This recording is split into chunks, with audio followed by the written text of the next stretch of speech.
मित्रों नमस्कार, आप हैं बसंत गुरु जी के साथ। यदि आपको घबराहट लगती है, आपको डर लग जाता है, आप भय से कांप उठते हैं, किसी रात्रि में भय लग जाता है या किसी घटनाक्रम को लेकर के भय भय हो जाता है, या परीक्षा में बैठते हैं तो घबराहट आ जाती है, या कुछ बोलने से पहले आपका दिल धक धक धक धक करने लगता है, थरथराने लगता है, तो क्या करें? आइए जानते हैं। मित्रों, जब मन में घबराहट हो, जब दिल की धड़कनें तेज हो जाए, या किसी हम बीमारी के चलते हमें घबराहट हो, किसी बीमारी की रिपोर्ट को सुनने से पहले हमारे मन में एक अजीब सी घबराहट आ जाता है। ऐसे ही जब हम परीक्षा हॉल में जाते हैं तो एक अज्ञात भय के कारण हमें घबराहट उत्पन्न हो जाता है, या कभी कभी हमारी बीपी लो या हाई हो जाने के कारण भी बड़ी बेचैनी और घबराहट महसूस हो जाता है। कई बार जीवन में कुछ डिसीजन लेना होता है तो उसके पहले हमें बड़ी घबराहट और बेचैनी महसूस होते रहते हैं। कई बार हमें भाषण देना होता है, मंच में खड़ा होना होता है या अपनी बात रखना होता है तो बड़ी घबराहट उत्पन्न होती है। कई बार हमें अपनी प्रेजेंटेशन देना होता है, कोई प्रोजेक्ट को बताना होता है, तो हम बड़े घबरा जाते हैं। बहुत मर्तबा ये होता है कि हम अकेले में तो बहुत बात कर लेते हैं, लेकिन 4 लोगों के बीच में खड़ा होकर के बात करना होता है तो हाथ पैर थरथराहट और घबराहट में हम बड़े बेचैन हो जाते हैं। कई मर्तबा ऐसे होता है कि हमारी ज़िंदगी में कुछ ऐसी पेच हो जाता है जो चिंतातुर हो जाते हैं और मन के अंदर में एक उलझने फँस जाती है, पेच फँस जाती है, कुछ गुप्त बातें हो जाती है जिसको हम छिपाना चाहते हैं दुनिया से, पर वो उघड़ने लगता है, बदनामी के दौर आने लगते हैं। कई मर्तबे ऐसा होता है कि ज़िंदगी में अनचाहे बीमारियाँ, अनचाहे प्रश्न, अनचाहे घटनाक्रम और अनचाहे घटनाएँ आ जाती हैं, तो मन में बड़ी घबराहट और बेचैनियाँ हो जाते हैं और हम इसके लिए क्या करें, क्या ना करें, ऐसा हो जाता है। तो मित्रों, ज़िंदगी में चाहे किसी भी प्रकार की भय हो, घबराहट हो, अनिर्णय की स्थिति हो, या कुछ अपने को रिलैक्स करना हो, शांत करना हो, गुस्सा को शांत करना हो, मन को शांत करना हो, बहुत दिमाग में बकबक चल रहे उसको शांत करना हो, जीवन में बहुत सारी चीज़ें उलझने फँस गया है तो अपने अनिद्रा के शिकार हो गए हैं, वगैरह वगैरह जो भी है। यानी घबराहट बेचैनी हार्ट के बीट से बहुत महत्व रखता है। हमारा हार्ट बीट यानी हमारे दिलों की धड़कनें हमारे ब्लड प्रेशर से बड़ा महत्व रखता है। हमारे ब्लड प्रेशर हमारे किडनी के फंक्शन से बड़ा महत्व रखता है। हमारे किडनी के फंक्शन हमारे लीवर के फंक्शन से बहुत महत्वपूर्ण रखते हैं, और हमारे लीवर का फंक्शन हमारे जठर से बड़ा महत्व रखता है। ऐसे में हम अपने जिह्वा तंत्र पर आ जाते हैं, और जब जिह्वा पे जब वायु तत्व की और प्रधानता होने लगती है तब सूखने लग जाता है। ऐसे ही मन में जब कोई चीज़ें बैठ जाती है तो उसके अंदर में एक गैस का गुबार अंदर में घूमने लग जाता है। आँख में थोड़ी सी चुंधियाहट आ जाती है, आँख में थोड़ी सी दर्दपन आ जाता है। तो मित्रों, हम करते क्या हैं? कई लोग पानी पी लेते हैं, कोई लोग चाय पी लेते हैं, कोई लोग कॉफ़ी पी लेते हैं, कोई लोग नशा कर लेते हैं, कई लोग चुपचाप सो जाते हैं, कुछ लोग टहलने लग जाते हैं। अब सबका अपना अपना एक फंडा है कि उस घबराहट से बचने के लिए कुछ उपाय किया जाए। लेकिन कुछ जगह ऐसा होता है जहाँ आप कुछ नहीं कर सकते, आपको बड़ा निर्णय लेना है, घबराहट है, तो आप इस तरह से उपयोग नहीं कर सकते।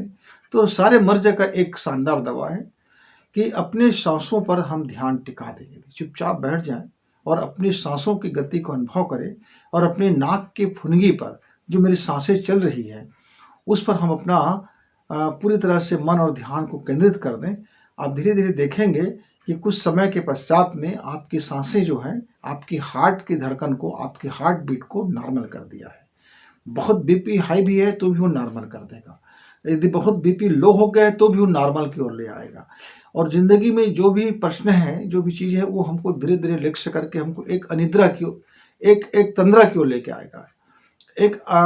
जैसे कि खुमारी आता है, नींद आ जाता है, एक टाइप का नींद के बीच में आ जाते हैं। हम जागते भी रहते हैं और निद्रा अवस्था में भी जाते रहते हैं। तो जो बीच का संध्या काल आता है, यानी निद्रा से जो हमारी होश से बेहोश की ओर, यानी जो भी हम होश में हैं, जाग रहे हैं, जाग से निद्रा की ओर जा रहे थे, तो बीच में एक स्थिति आता है, अवचेतन स्थिति। चेतना भी होती है और अवचेतन भी हो जाती है। उसी बीच में यदि हम उस चीज़ को याद कर लें और अपने आप को, शक्ति को याद करें कि मैं शक्तिशाली हूँ, ईश्वर का मेरे पास दिया हुआ अद्भुत शक्ति है, ईश्वर मेरे ऊपर कृपा पात्र है, ईश्वर के दैवीय अनुग्रह मुझ पर बरसते रहते हैं, मैं समर्थशाली हूँ। बस इस बात को हम उसी समय याद कर लें, उसी समय याद कर लें मित्र, मैं मेरे अंदर को प्रेरक शक्तियाँ उपचार करते हैं, मेरे अंदर के बुद्धि तत्व मेरी मुझे बुद्धिमत्ता देती है और मेरे अंदर की शक्ति मुझे पावर देती है। ये बस 3 बातें हमें याद कर लें और उस समय हम आँख बंद करके अपने नाकों की फुनगी को ध्यान में देखते हुए करें, तो आप देखेंगे 5 से 15 मिनट के अंदर में आपको रिजल्ट सामने आ जाएगा। आप जैसे कुर्सी में बैठे हैं तो दोनों पैर को अलग अलग कर लीजिए, एक के ऊपर एक पैर मत सटाइए, एक के ऊपर हाथ मत सटाइए, एक के ऊपर एक इस तरह से हाथ मत बांध के रखिए। आप बहुत ज़्यादा टाइट फिट पहने हैं तो उसको थोड़ा ढीला कर लीजिए और बहुत ज़्यादा खाना भी नहीं खाना है और बिल्कुल खाली पेट नहीं रहना है। थोड़ा पानी पी लीजिए और चुपचाप आप इस तरह से ज़्यादा है तो एक मुद्रा बना लीजिए, दोनों उँगलियों को इस तरह से एक मुद्रा बना लीजिए और 5 बार आप इस तरह से कीजिए, सांस खींचिए, फिर ले आए और फिर सांस छोड़ दीजिए और फिर उंगली खोलिए और फिर धीरे धीरे सांस को बाहर कीजिए। यानी उंगली खोलते सांस गंभीरता से खींचना है, गहरी खींचना है और धीरे धीरे अपने सांस को बाहर छोड़ते समय हमको उंगली को बंद कर देना है।